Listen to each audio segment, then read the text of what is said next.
Okay बच्चा, आवाज आ रही है तो मैं स्टार्ट कर रहा हूँ लेक्चर्स को। ओके, जितने लोग प्रेजेंट है जरा एक बार यस लिखो। स्क्रीन दिखाई दे रहा है सबको? Yes, very good. ठीक है बच्चों, सो कल का लेक्चर याद होगा आपको। तो स्टूडेंट, हम टाइप्स ऑफ डैमेजेस या आपकी भाषा में टाइप्स ऑफ कॉम्पनसेशन जो एग्रीड पार्टी क्लेम कर सकता है in case of breach of contract. Okay, different types of damages हम पढ़ रहे थे, और उसमें से स्टार्टिंग के जो तीन मेन है वो हमने ऑलरेडी कवर कर लिया है। जिसको हम पहला हमने जो डिस्कस किया, that is ordinary damages. First one what we covered was ordinary damages that can be claimed as a matter of right. उसके लिए प्रीवियस नोटिस देने की कोई जरूरत नहीं है। The loss which is naturally arising from the breach can be claimed. Okay, so ordinary damages हमने discuss किया। Then we discussed special damages. बच्चों, मुझे लगता है वो भी कॉन्सेप्ट क्लियर था। Special damages can be claimed only by giving previous notice.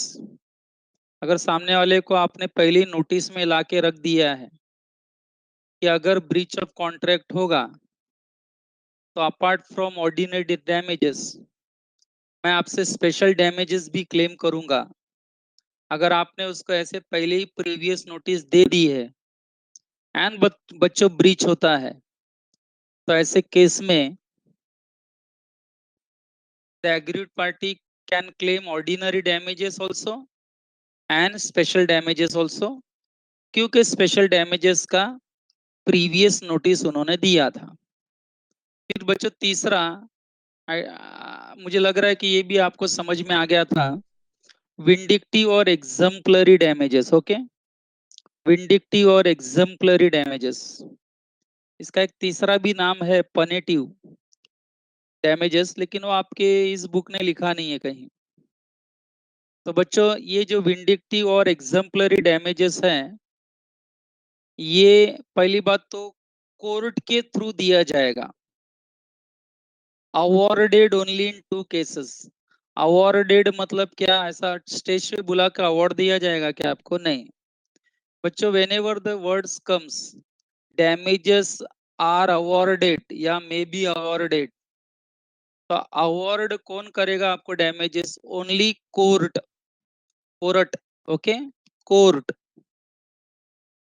तो बच्चों, कोर्ट आपको विंडिक्टिव या एग्जाम्पलरी डैमेजेस दिलाएगा only in two cases.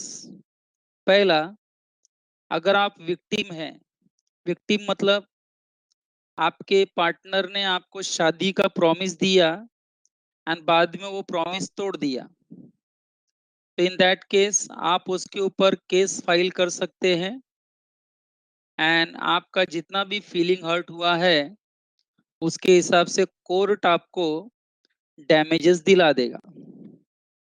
And दूसरे केस में बच्चे याद है ना आपको, मैंने करोड़पति का एग्जाम्पल लिया था कि अगर बैंक ने अपनी गलती से, बैंकर्स ने अपनी गलती से अगर कस्टमर का चेक डिसऑनर कर दिया, रॉन्गफुल डिसऑनर कर दिया, without any valid reason dishonour कर दिया, एंड ये डिसऑनर होने के वजह से कस्टमर का जो, बच्चों बोलते हैं ना हम लोग, एक प्रकार से रेप्यूटेशन, क्रेडिट जो था मार्केट में एज अ बिजनेसमैन, उसको काफी धक्का पहुंचा।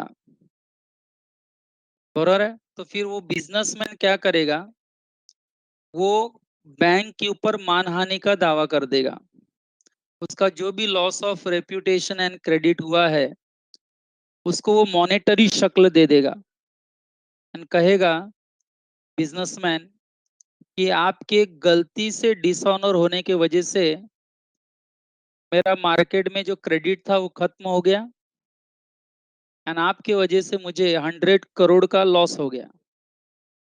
बच्चों, यहाँ पर कॉम्पनसेशन हैवी अमाउंट है।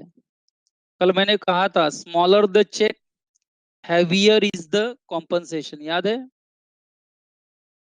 क्योंकि जितना छोटा चेक आपका डिसऑनर होगा उतनी मानहानि ज्यादा होगी। Do you agree with this line? लोग क्या कहेंगे, 1,000 का चेक इसका बाउंस हो गया। 1 करोड़ का बाउंस होता समझ में भी आता, अमाउंट बड़ी है। अब 500 का, 1,000 का चेक इसका पास नहीं होता है, बनता बहुत करोड़पति है। तो बच्चों, ये दो केस में कोर्ट आपको कॉम्पनसेशन दिलाएगा। एंड बच्चों, इस कॉम्पनसेशन का नाम होगा विंडिक्टिव और एग्जाम्पलरी डैमेजेस। तो yesterday we discussed these three. Let us concentrate on fourth one. बच्चों, स्क्रीन पे आपके दिख रहा है, देखो, फोर्थ नंबर, नॉमिनल डैमेजेस। कौन सा डैमेजेस बच्चों? Nominal damages. बच्चों, नाम से ही पता चलता है कि इसमें जो मॉनेटरी वैल्यू होती है ना डैमेजेस की, वो ज्यादा नहीं होगी, only for the name sec, very nominal, very negligible. बच्चों, ये जो नॉमिनल डैमेजेस क्लेम करने का जो बात है ना, मैं आपको बताऊं इसमें आपको डैमेजेस कितना मिलेगा।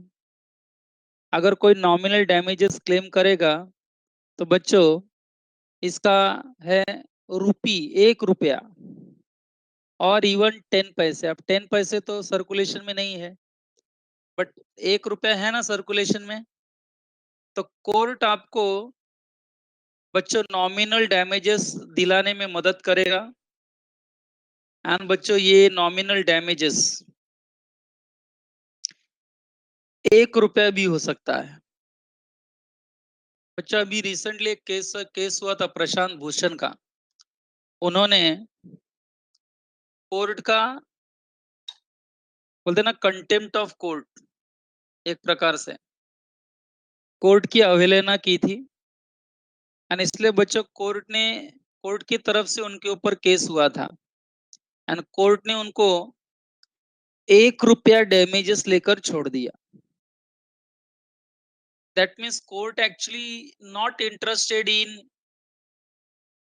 Any monetary amount. एंड किसी के कहने से कोर्ट की बदनामी भी नहीं हुई है, बट उसको कहीं ना कहीं रोकने के लिए कोर्ट ने ऐसा किया। Are you getting this? कोई बार बार कंटेम्प्ट ऑफ कोर्ट ना करे, इसलिए कोर्ट क्या करता है, ऐसे लोगों के ऊपर केस करके एंड बच्चों इनसे डैमेजेस लेता है। एंड डैमेजेस कितना? 1 रुपया। बरोबर है? तो बोलने का मतलब ऐसा है कि बच्चों, यहाँ पर जो पर्सन केस करता है ना नॉमिनल डैमेजेस के लिए, ये ध्यान से सुनो, जो पर्सन केस करता है ना नॉमिनल डैमेजेस के लिए सामने वाले पर, एक्चुअली वो डैमेजेस क्लेम करने के इंटरेस्ट में नहीं है, बट वो लेता है जानबूझकर 1 रुपया डैमेजेस, ये प्रूव करने के लिए सामने वाले को कि तुम गलत थे और मैं सही था। आपको समझ में आ रहा है मैं क्या कह रहा हूँ बच्चों? सिर्फ ये प्रूव होता है कि देख भैया, मैं तेरे से 1 रुपया जो डैमेजेस ले रहा हूँ, ये सिर्फ प्रूव करने के लिए कि तू गलत है और मैं सही हूँ। और अब इसके आगे तुमने ऐसा करना नहीं चाहिए। अगर ऐसा किया तो फिर आगे की कार्रवाई हम अपने हिसाब से करेंगे, जो कि थोड़ा सीरियस हो सकता है। अभी हम 1 रुपया लेकर आपको छोड़ रहे हैं।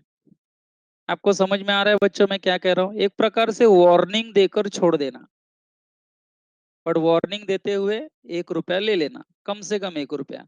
आपकी बुक ने इवन 10 पैसे लिखा है, बट बच्चा now days 10 paise is not in circulation as you no.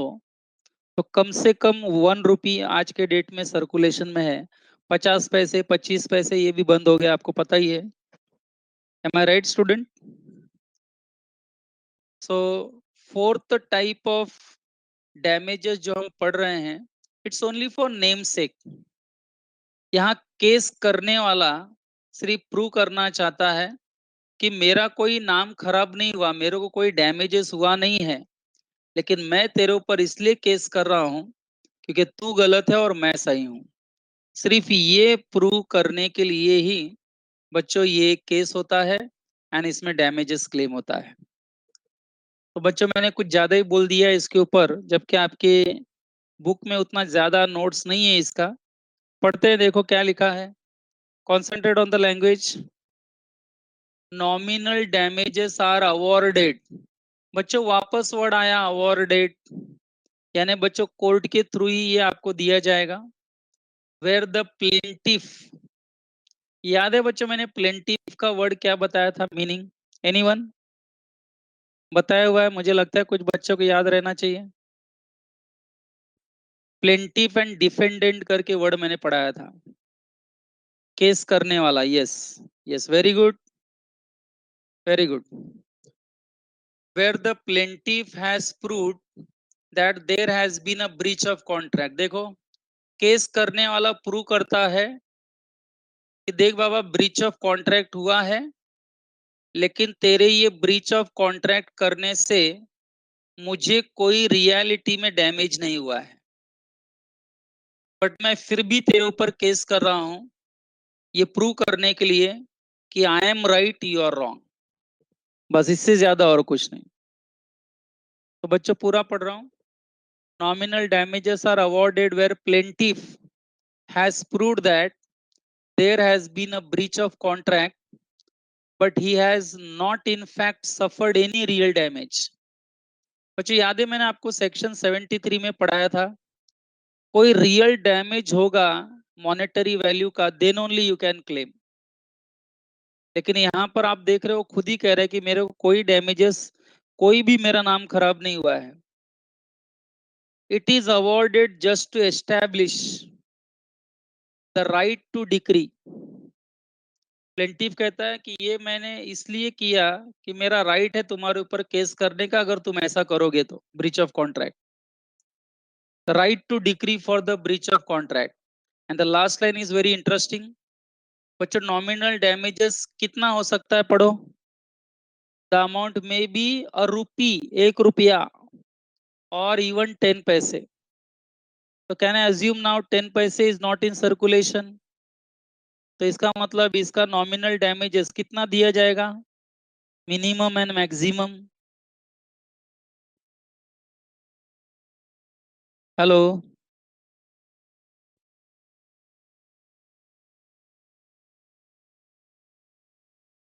बच्चों, टाइप करो आंसर्स, तभी मैं आगे बढ़ूंगा। ₹1। यानी बच्चों 1 रुपया सुनकर आपको ऐसा लग रहा है ना कि यहाँ एक्चुअली डैमेजेस क्लेम करने का कोई इंटेंशन नहीं था। बच्चों आप इंटेंशन पे ध्यान दो। किसी ने अपना लॉस क्लेम करने के लिए ये केस किया है क्या? नहीं। इसमें सिर्फ ये प्रूव करने के लिए कि you are wrong I am right. बरोबर है? ये डैमेजेस की लड़ाई नहीं है, ये अहम की लड़ाई है। तो बच्चों नॉमिनल डैमेजेस भी आपको याद रखना है, 4 प्रकार के डैमेजेस हो गए। Fifth one, damages for deterioration cost by delay. Deterioration मतलब बच्चों मीनिंग दिया हुआ है, डैमेजेस होना, कुछ गलत मतलब कुछ लॉस हो जाना आपको, डिटोरिएट। ओके, जैसे कि बच्चों सेंटेंस से आपको मैं समझाता हूं, damages for deterioration cost by delay. इसके लिए मैं क्या करता हूं बच्चों, मैं आपको एक एग्जाम्पल देता हूं, आप वो एग्जाम्पल ध्यान से सुनना। ओके, ध्यान से सुनना जरा। बच्चों मान लो अभी मुंबई एंड पुणे का एग्जाम्पल लेते हैं हम लोग। बच्चों पुणे से एक व्यक्ति आया, बायर, मान लो बायर, एंड मुंबई में सेलर को मिला। एंड बच्चों दोनों के बीच में, बायर एंड सेलर के बीच में गुड्स खरीदने बेचने का कॉन्ट्रैक्ट हुआ। बायर ने कॉन्ट्रैक्ट कर लिया सेलर के साथ, लेकिन गुड्स की डिलीवरी कहाँ देनी पड़ेगी? मुंबई से पुणे। सुन रहे हैं सब लोग? बच्चों गुड्स की डिलीवरी मुंबई से पुणे देनी है। तो बायर ने सेलर को क्या कहा कि कॉन्ट्रैक्ट हो गया है हमारा, तुम 2 दिन के अंदर क्या करो,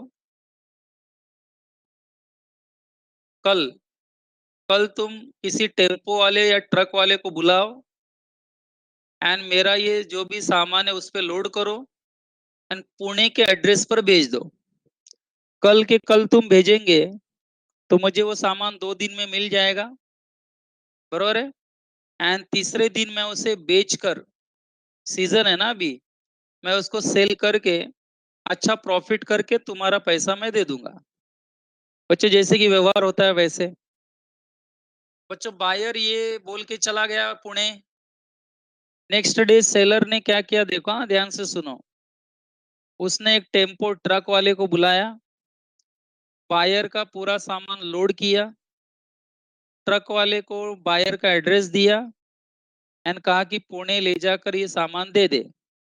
तुझे पुणे तू सेकेंड डे पहुंच जाएगा उधर, है कि नहीं। तो ऐसा बोल के उसको भेज दिया। अब बच्चों सामान लेकर कौन निकला मुंबई से?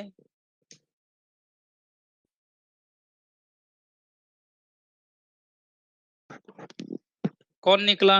ट्रांसपोर्टर निकला कि नहीं? टेम्पो वाला, ट्रांसपोर्टर। अब बच्चों सच देखा जाए तो मुंबई टू पुणे उसको ये सामान 24 आवर्स के अंदर उधर भेजना है, यानी कि डिलीवरी देनी है 24 आवर्स के अंदर। आराम से वो पहुंच जाएगा पुणे, बरोबर है। एंड बच्चों वो सामान डिलीवर कर सकता है। तो बच्चों हुआ क्या, ये ड्राइवर ने, टेम्पो ड्राइवर ने क्या किया, सामान लेकर मुंबई से निकला, पुणे के रास्ते पे निकला वो, लेकिन बीच में उसका गांव आ गया। बीच में उसका गांव था तो उसने वो टेम्पो गांव लेके गया। गांव में 2-3 दिन रहा, मजा किया, सब एंजॉय किया। एंड फिर वहां से सामान लेकर वो पुणे पहुंचा चौथे दिन, जबकि उसको दूसरे दिन पहुंचना है, चौथे दिन पहुंचा वो। एंड उसने वो सामान बायर को दिया। तो बच्चों जो सामान आ रहा था ना, वो सामान थोड़ा डिटोरिएट हो गया। डिटोरिएट समझते हो, स्पॉइल हो गया, सड़ गया। अभी वो ना तो बेचने लायक था कस्टमर को, कुछ नहीं। तो बच्चों इस केस में क्या हुआ, किसकी गलती निकलती है?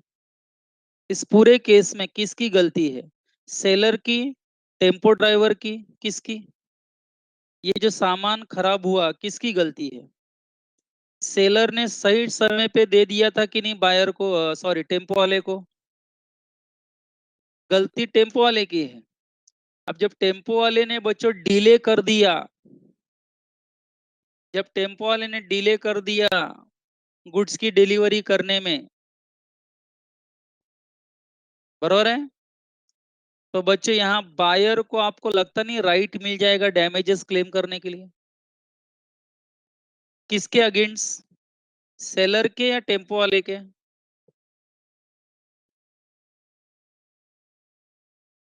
टेम्पो वाला, है कि नहीं। तो बच्चे यहाँ बायर आपको लगता नहीं 2 प्रकार के डैमेजेस क्लेम करेगा।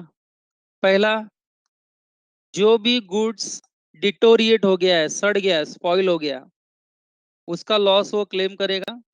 एंड दूसरा, टाइम पर सामान नहीं लाया, इसलिए वो टाइम पर नहीं बेचा एंड उसके वजह से उसका प्रॉफिट भी गया। गया कि नहीं? उसका जो अपॉर्चुनिटी था सेल करने का, सेल करके जो अपॉर्चुनिटी था इनकम अर्न करने का, बच्चों वो भी टेम्पो वाले की वजह से चला गया कि नहीं। तो बच्चों यहाँ पर बायर टेम्पो वाले से कितने डैमेजेस क्लेम करेगा? कितने डैमेजेस क्लेम करेगा? 2। सही है। पहला, जो गुड्स सड़ गया ना, स्पॉइल हो गया, उसका, टाइम पे नहीं लाया इसके लिए उसका। एंड दूसरा, वो सामान वो टाइम पर नहीं बेच पाया तो उसका जो नुकसान हुआ बच्चों, वो भी। दोनों डैमेजेस वो क्लेम कर सकता है buyer, and that also without giving any notice. That is very important point.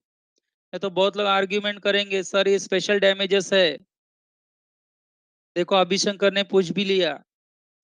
बच्चों इस पॉइंट नंबर 5 में यही तो स्पेशल है कि अगर गुड्स की डिलीवरी टेम्पो वाले की वजह से लेट होती है तो सामान जो खराब होगा उसका तो डैमेजेस क्लेम करेगा ही बायर।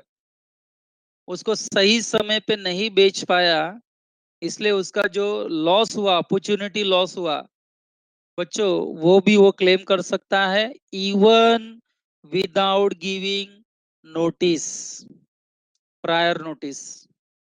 इस केस में बिना प्रायर नोटिस के भी वो डैमेजेस क्लेम कर सकता है। अभिशंकर, समझ में आया? Only in this case, otherwise you are right. उसको पहले ही बोलना था, नहीं बोला था। ये दूसरे केस में बरोबर है आपका, but not in this case. मैं पॉइंट नंबर 5 पढ़ता हूं, देखो क्या लिखा है। In case of deterioration cost to goods by delay, damages can be recovered from carrier. बच्चों कैरियर मतलब गुड्स कैरियर, हाँ कैरियर मतलब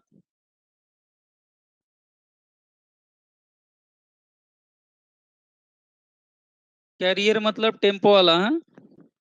वापस पढ़ रहा हूँ, in case of deterioration of goods और in case of deterioration cost to goods by delay, damages can be recovered from carrier even without notice। अभिशंकर, समझ में आया? even without notice, ये केस में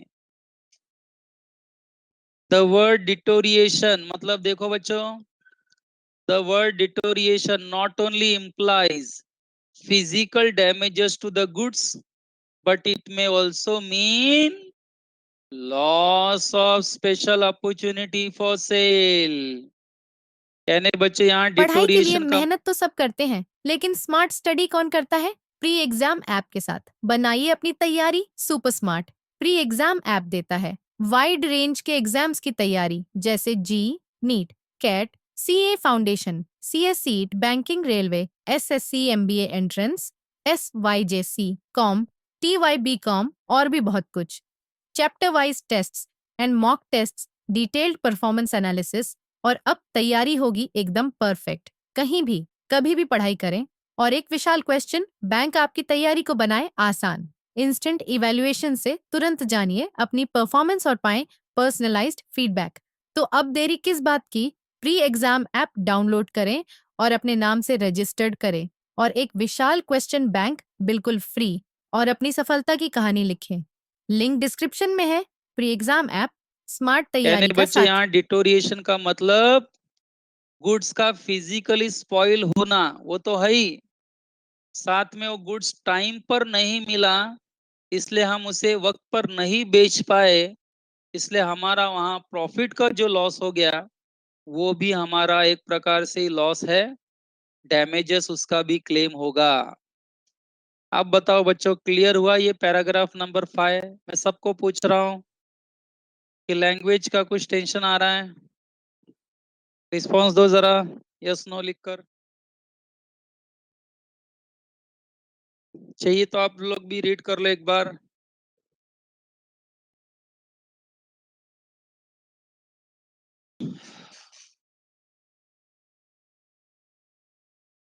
क्लियर है सभी को?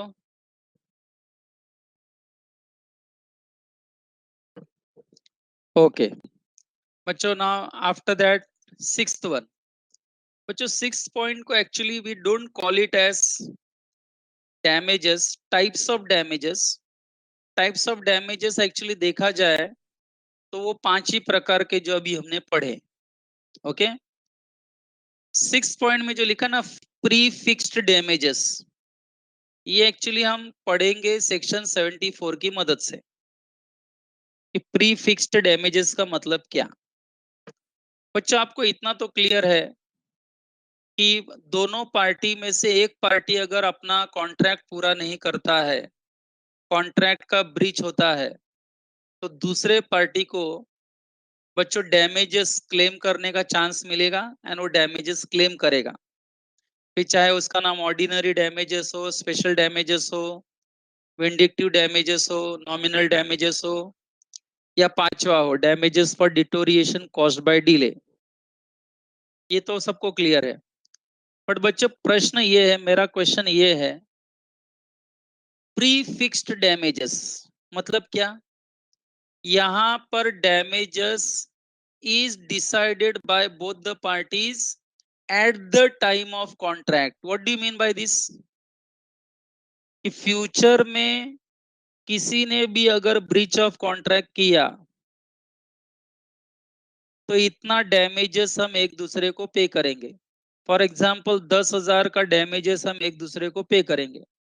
किसी ने भी ब्रीच किया, ए ने ब्रीच किया तो बी 10,000 रुपया देगा, एंड बी ने ब्रीच किया तो ए 10,000 रुपया देगा। सॉरी, बी ने ब्रीच किया तो बी देगा 10,000, ए ने ब्रीच किया तो ए देगा 10,000। सही है? तो बच्चों, प्री फिक्स्ड मतलब समझ में आ गया?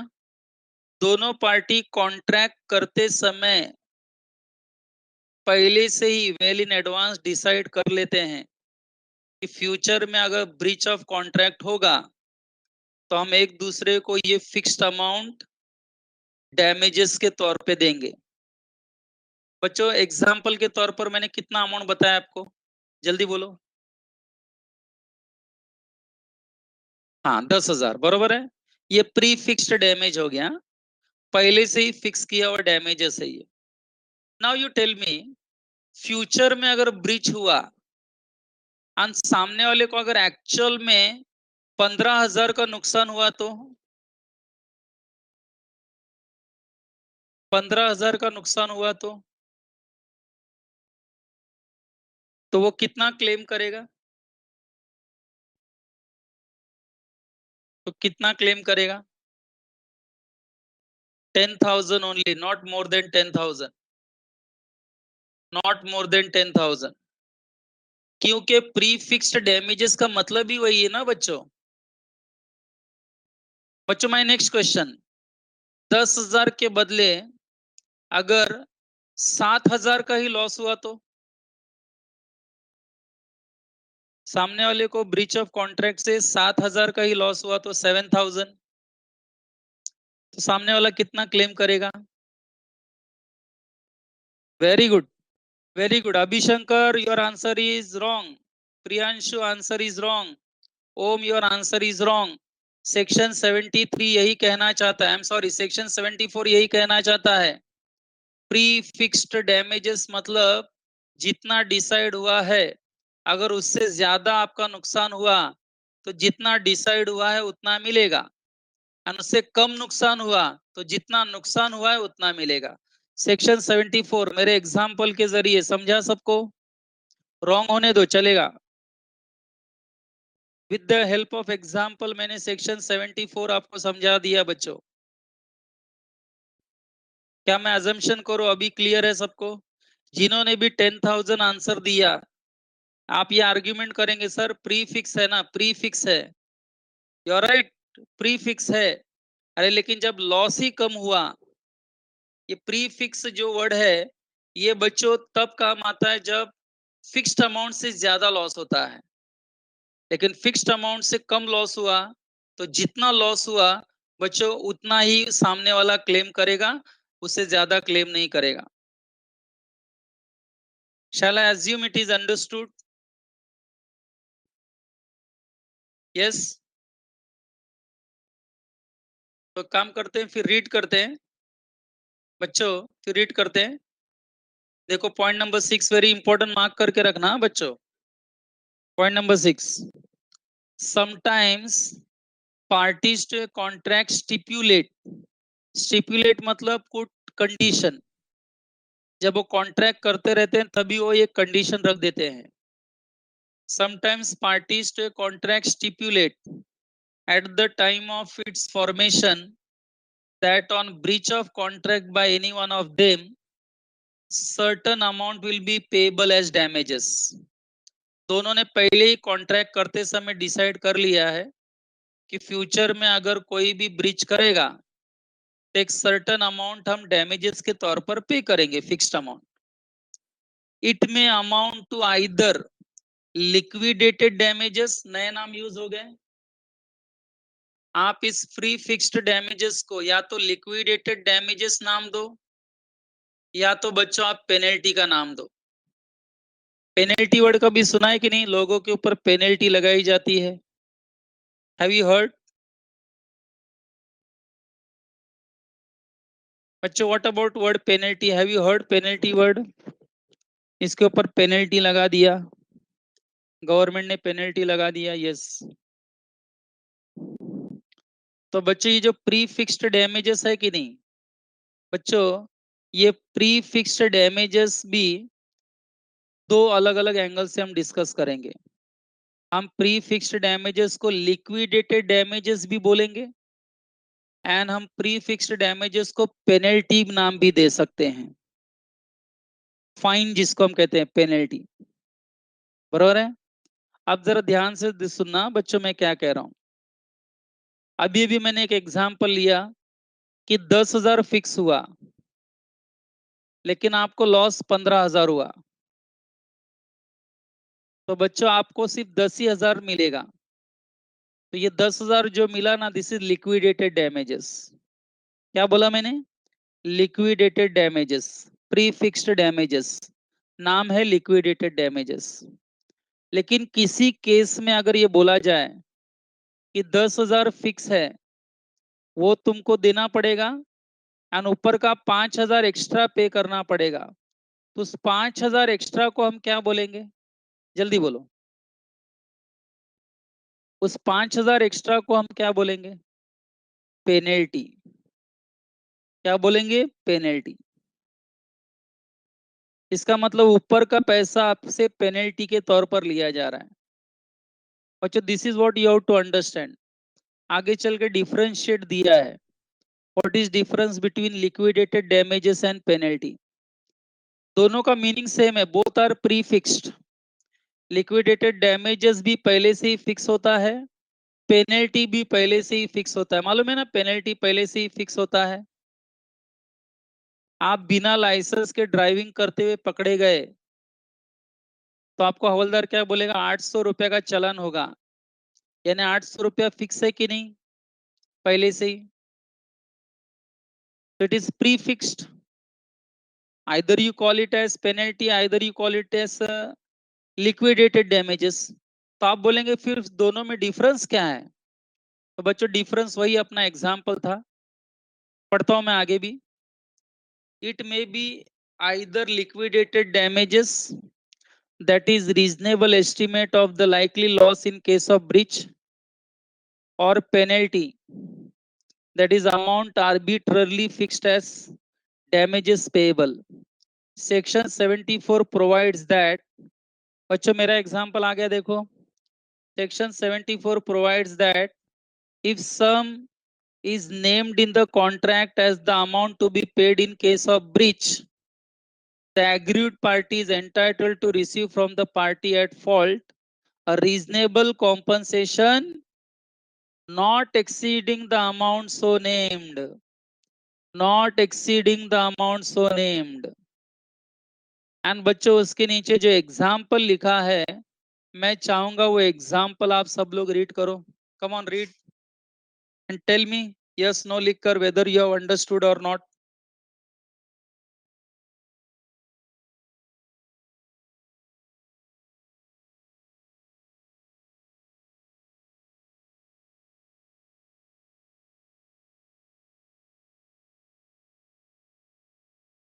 दिखाई दे रहा है? रीडिंग में आ रहा है सबको?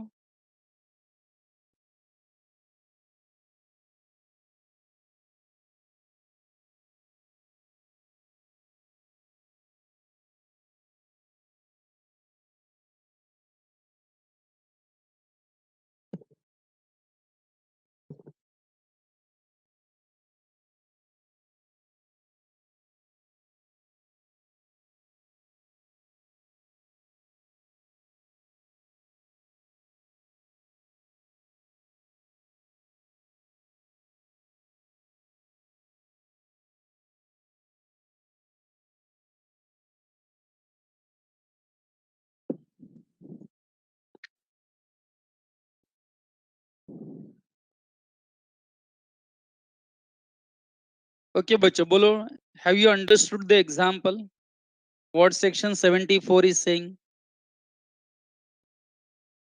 हेलो, सेक्शन 74 क्या कहना चाहता है समझ में आ गया? मैंने भी ऐसे ही मिलता जुलता एग्जाम्पल लिया था। किसी को कंफ्यूजन हो रहा है तो प्लीज पूछो वापस। एक काम करते हैं बच्चों, प्री फिक्स्ड डैमेजेस, जिसको either you call it as liquidated damages और either you call it as penalty, नाम कोई भी यूज करो, दोनों फिक्स रहते हैं। फिर भी दोनों में डिफरेंस क्या है बच्चों, ये हम अंडरस्टैंड करते हैं। बट बच्चों बेसिकली ये जो मैं अभी पॉइंट हम डिस्कस करने जा रहे हैं, एग्जामिनेशन एंगल से it is not so important. Reason मैं आपको बताता हूँ बच्चों। नॉर्मली हमारा इंडिया जो है ना, इंडिया कंट्री, नॉर्मली वो क्या कहते हैं कि हमारे लिए प्री फिक्स्ड डैमेजेस मतलब प्री फिक्स्ड डैमेजेस। अब चाहे हम उसे लिक्विडेटेड डैमेजेस बोले या पेनल्टी बोले, हमारे लिए प्री फिक्स्ड का मतलब पहले से जो डिसाइडेड है वो। यानी बच्चों India country does not make any distinction. सच तो ये है कि India does not make any distinction between penalty and liquidated damages. उनके हिसाब से both are one and the same. But बच्चों as far as contract act of England is concern, England English law, England का जो contract act है बच्चों, वो contract act क्या कहता है कि देर आर सम डिफरेंसेस। उनके हिसाब से दोनों में डिफरेंस है। उनके हिसाब से पेनल्टी एंड लिक्विडेटेड डैमेजेस में डिस्टिंग्विश हो सकता है। और बच्चों यही एक रीजन है कि मैं कहता हूं कि हमारे एग्जाम के लिए ये इंपॉर्टेंट नहीं है, क्योंकि हमें इंडियन कॉन्ट्रैक्ट एक्ट पढ़ना है एंड ये डिस्टिंक्शन करता है इंग्लिश लॉ। एनीवे, थोड़ा रीडिंग 5 मिनट में देकर रीड कर लेता हूँ थोड़ा फास्ट में। अदरवाइज इसको ज्यादा आप इंपॉर्टेंस मत दो, ओके बच्चों, जस्ट लीव इट, ऐसा बोल सकते हैं। तो 2 मिनट जरा ध्यान दो। The parties to a contract में provide beforehand the amount of compensation payable in case of failure to perform the contract। बच्चों बिफोर हैंड, बिफोर हैंड मतलब well in advance. In such case question arises whether court will accept this figure as measure of damage. क्या court ये figure consider करेगा जो आपने decide किया है? The answer यही है, सेक्शन 74।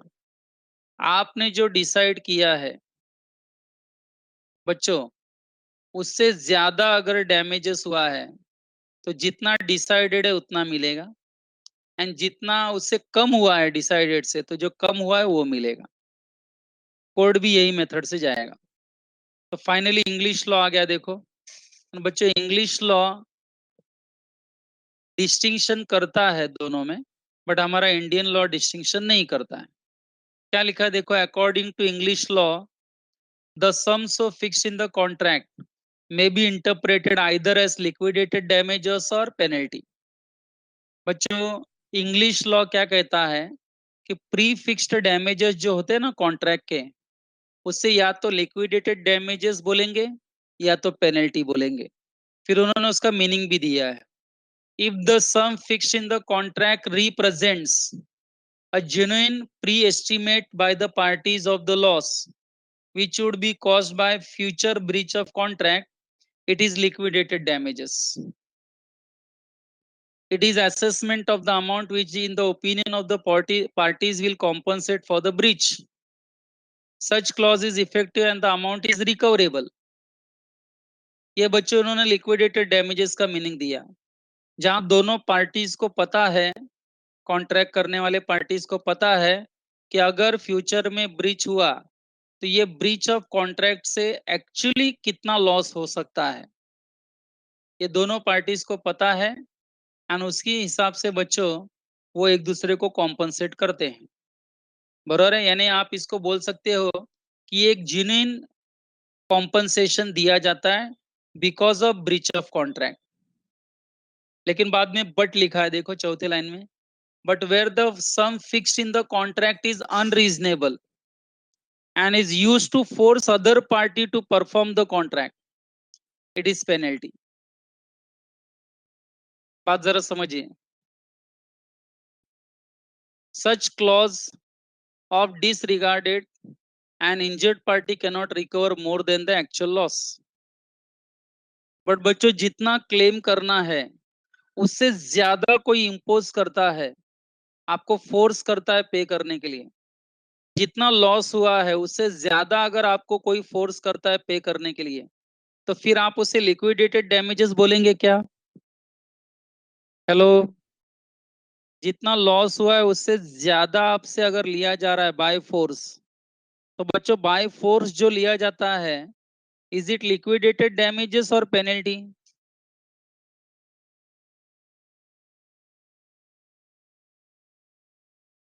बच्चों हवलदार बाय फोर्स लेता है ना पैसा आपसे, तो आप उसे लिक्विडेटेड डैमेजेस बोलोगे कि पेनल्टी बोलोगे, फाइन्स बोलोगे?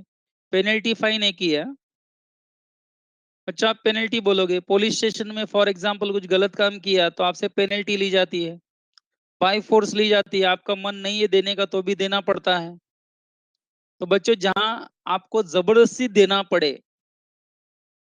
एंड वो अनरीजनेबल अमाउंट हो, तो समझ जाने का वो लिक्विडेटेड डैमेजेस नहीं है, वो पेनल्टी है। ऐसा इंग्लैंड का मानना है, इंग्लिश लॉ का मानना है। बट बच्चों what our Indian law says, this is important. हमारा इंडियन लॉ क्या कहता है बच्चों, यहां से इंपॉर्टेंट हो गया वापस, अब आप इग्नोर नहीं कर सकते। हमारा इंडियन लॉ क्लियर कट कह रहा है, देखो, Indian law makes no distinction between penalty and liquidated damages. कुछ समझा बच्चों? इनके हिसाब से both are one and the same. हमारा इंडियन लॉ कोई डिस्टिंक्शन नहीं करता है पेनल्टी एंड लिक्विडेटेड डैमेजेस के। The court in India award only, award only, only only, पढ़ो क्या एंड टाइप करो जरा। हमारा इंडियन कोर्ट सिर्फ क्या दिलाएगा आपको ब्रीच ऑफ कॉन्ट्रैक्ट में?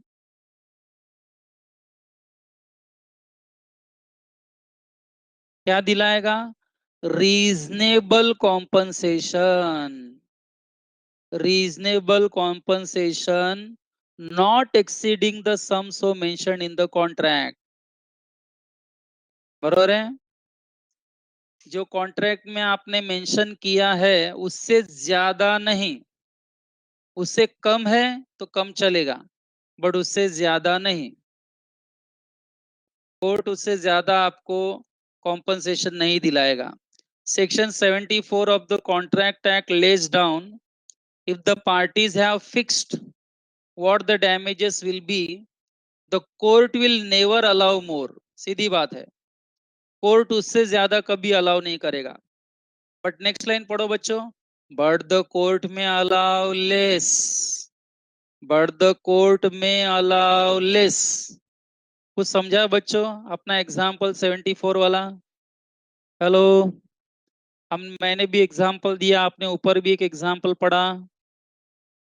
10,000 से कम है 7,000 तो 7,000, 10,000 से ज्यादा है 15,000 तो 10,000। याद आया? हेलो। ठीक है। A decree is to be passed only, decree मतलब judgement, a decree is to be passed only for the reasonable compensation not exceeding the sum named by the parties. Thus, Section 74 entitles a person complaining of breach of contract to get reasonable compensation and does not entitle him to realize anything by way of penalty, anything by way of penalty। बच्चों समझ में आया? तो बच्चों किसी भी business contract में you can claim compensation and that compensation must be reasonable, but you are not entitled to claim any penalty। Try to understand।